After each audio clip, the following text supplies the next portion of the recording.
So we'll continue with our geography class, lesson number 2, lecture number 2. Just a bit that was left about coal first. Let me just complete that first. So coal producing regions. So we have 3 coal producing regions. We've already covered it in that chart on page number 134. But yet, as a brief recap, there are 3 coal producing regions in Pakistan. One is Quetta coal fields. So whenever we ask you the region, you're not supposed to write the province, Balochistan. Balochistan will be wrong. So you should write Quetta coal province, okay? Quetta coal fields. And then we have Lower Sindh, and then we have the Salt Range. Quetta coal fields, Lower Sindh, and the Salt Range. So these are the 3 coal producing regions in Pakistan. And the names of their specific mines, okay, for that you will have to refer to figure 8.8 on page number 135 in the book Huma Naz Sethi. So the coal fields are given. As far as Quetta coal fields are concerned, so they are Saur Range, Digari, Mach, Post, Sharik, Harnai. So these are 6 coal fields in the Quetta coal fields, okay, of the Quetta coal fields. Then we have in the Lower Sindh, we have Lakhda, Jampir and Sonda. So these are 3 coal mines in Sindh, Lower Sindh. And as far as this is concerned, Salt Range is concerned, so we have Makarwal, okay, and we have Dandot Pit. So these are coal producing regions, Makarwal, Gulkhel, as I had mentioned to you also. So this is in the Salt Range. So these are the names of the mines. Please look at this. This map is very, very important with regard to power resources. So figure 8.8, page number 135. Now that was a brief about the coal that was left yesterday. Now we go to mineral oil. Now page number 136. So how was oil formed? This is just a brief outlook of how was oil formed. So oil was formed as a decomposition of microscopic sea creatures. Okay, that is why we say that there is much more oil under the seabed than it is on land. So it's basically, oil is what? It is the decomposition of microscopic sea creatures.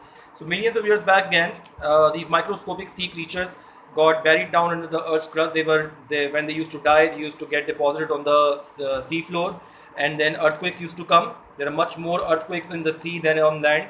So those earthquakes used to come, and this all happened millions of years back, okay? So these microscopic sea creatures got buried down further into the earth's crust, on the seabed, and then under intense heat and pressure, they turn into oil, mineral oil, black crude oil, okay, which we call black gold also. So that is about mineral oil, just for a concept. Now actually look at figure 8.11 on page number 136. It's very, very important because this comes in your papers for marking. So figure 8.11, okay, this is what we are covering right now on page number 136 in my book. Now this figure is called an anticline. Okay, this comes in your papers, so that is why special attention must be paid on this. So this structure is called an anticline, an oil trap or an anticline. Okay, the technical word is anticline, and simple terms, oil trap. Now look at this figure very carefully.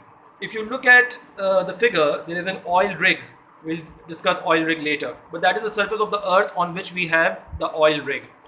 The first layer that comes after the oil, when we go into the earth's crust, the first layer that comes is of porous rocks. Now, what are porous rocks? Rocks which allow water to pass through them. Okay, they have holes and they let the water pass through them. You can say soft rocks. Then we have this dome-shaped structure. Okay, in that dome-shaped structure, we get a layer of non-porous rocks. Okay, now these are very hard rocks. They do not let water pass through them. Okay, very, very hard rocks. So this is a dome-shaped structure. After this dome-shaped structure, when we enter this structure, this dome-shaped structure, first what we get is natural gas. Okay, first what we get is natural gas. After gas, we have oil.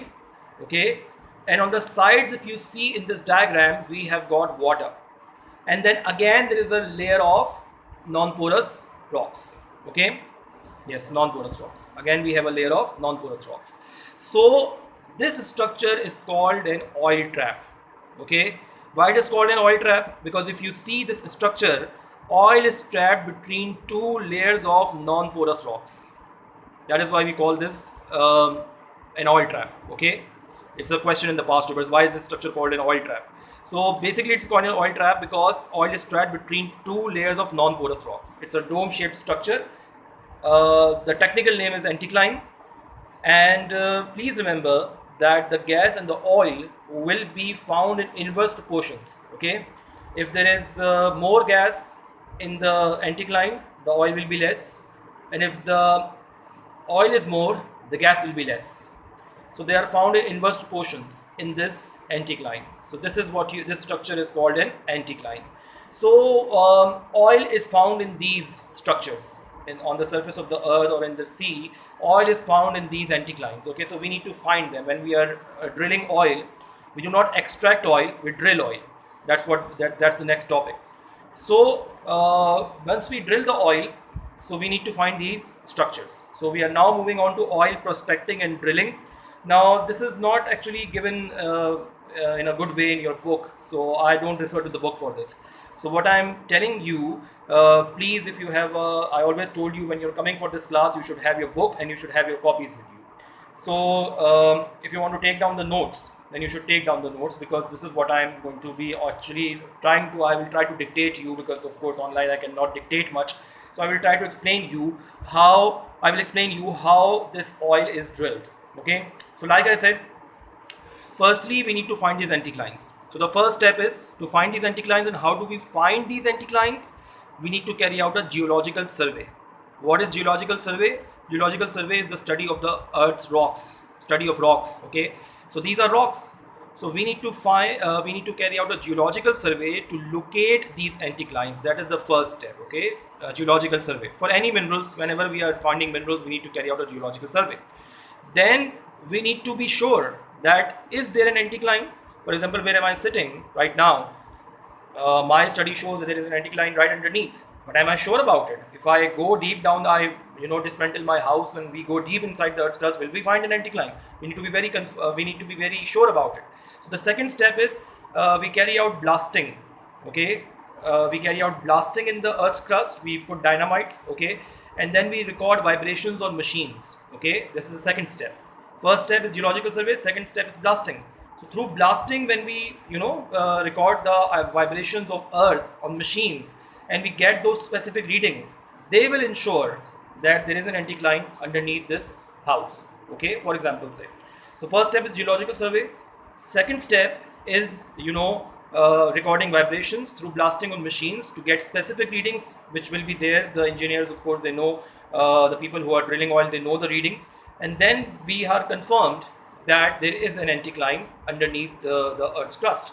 So first step, geological survey. Second step, vibrations recorded with machines to confirm the presence of anticlines. Third step now. Third step is we put up these oil rigs or derricks. There are two names for this. Okay, derrick or oil rig. So on the earth's structure, on the earth's crust, we put up these oil rigs. Okay, in these oil rigs or derricks, there are bits, cutters, diamonds, heavy metal, okay, attached in it. And this structure of these heavy metal and bits and cutters and diamonds, through the help of the oil rig or the derrick, we lower them into the earth's crust. Okay, we lower this material into the earth's crust, and it cuts through the porous rocks first. Then it is so sharp that it cuts through the non-porous rocks also. It goes into the earth's crust, and it actually cuts through the porous rocks. It actually cuts through the non-porous rocks, and it enters the anticline. Okay, it breaks that dome-shaped structure. If you see, it breaks this dome-shaped structure. First, it breaks through the porous rocks. Then it breaks through the non-porous rocks. Okay, and it enters the anticline. Now the work of the derrick is done. The work of the anticline, the work of the derrick or the oil rig is done. So we have to dismantle it. So we remove the oil rig, we remove the derrick. Okay. Now what have we established now? We have actually established an oil well. Oil well is established. Okay. But we need to bring the oil to the surface. What do we do then? This is very brief, this is just for a general concept. You're doing O levels, you're not studying material engineering. So this is just for your concept. Basic, know-how as how oil is drilled. So we need to bring the oil to the surface. So what do? We apply pressure from the top. Okay, from the Earth's crust we apply pressure of water and gas, maybe one of them or maybe both of them. Through that pressure, when we apply pressure from the top, this oil comes up to the surface. Okay, the pressure is applied like this. So when the pressure is applied on the oil, it comes up to the surface like this. Okay, so now our work is done because the oil is on to the surface, and then we put up a network of pipelines, valves. Okay, valves like we have for the fan, valves to control its speed. So these are valves. So we put up a structure of pipelines. We set up this pipelines and these meters and valves, meters to check the flow of the oil, and these pipelines are then directly going to the refineries for oil refining. So this is black colored crude oil, which is called black oil. Okay, this is how we drill oil. Let me repeat it again. Geological survey, number one. Number two, your blasting through machines to record vibrations so that the presence of the anticline is confirmed. Oil rig, derrick setup, attached to which are bits, cutters, diamonds, heavy metal. With the help of the oil rig, with the help of the derrick, it is lowered into the Earth's crust. It breaks through the porous rocks. It breaks through the non-porous rocks. Okay, because it is very sharp. Once this is done, the non-porous layer is broken. The first non-porous layer of rocks is broken. We remove the oil rig, remove the derrick. Okay, and then our oil well established. Now the only thing is we need to bring the oil to the surface. So we apply pressure from the top, okay, of water or gas or both of them, and the pressure is applied like this. The oil comes up to the surface like this. Okay, and then we establish a network of pipelines, meters, and valves which then take the oil to the refineries for refining. So this is how oil refining is done, oil drilling is done. Just a brief idea which is important for your papers. Now another very important thing is figure 8.14. Figure 8.14 on page number 137. These are uses of oil. Okay, now this diagram has come twice in your past papers. What they will do is that they will empty out some of the boxes which are here, and they will ask you to fill them. Okay, this has come twice in the past papers. So this is very, very important. Figure 8.14. If you look at the major uses of oil, so they are uses of byproducts, and there is a list of byproducts: paraffin, wax, plastic, synthetic rubber, detergents, insecticides, pharmaceutical products, chemical products, bitumen for roofing, road surfacing, and waterproofing, furnace oil. So these are uses of byproducts. You need to learn them because any box can be emptied and you will be asked to fill it up. Then another major use of oil is source of power. So we have two sources of power: thermal electricity and for heating. Okay, source of power is the major user of oil, and then in that thermal electricity and for heating, and then as a lubricant for machines, so it is in itself a use.